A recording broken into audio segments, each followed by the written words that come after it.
जुन्नरचे आमदार अतुल बेनके दुसऱ्यांदा शरद पवार यांच्या भेटीला अजित पवार यांची साथ सोडणार असल्याची चर्चा।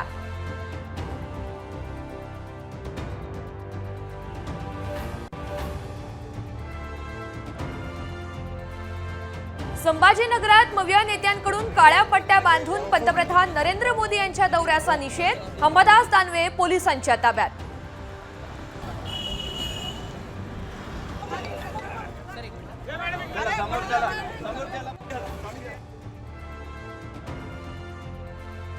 उरणमध्ये हिट अँड रन, कारनं दिली उभ्या असलेल्या 5 बाईकना धडक, तिघे गंभीर जखमी।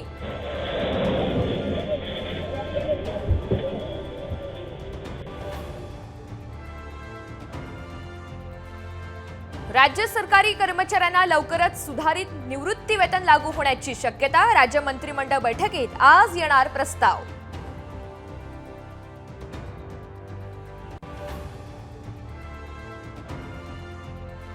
नाशिकमध्ये पावसाचा जोर, गोदावरीतली मंदिरं पाण्यात बुडाली, नदीकाठच्या गावांना सतर्कतेचा इशारा, गंगापूर धरणातून पाण्याचा विसर्ग वाढण्याची शक्यता।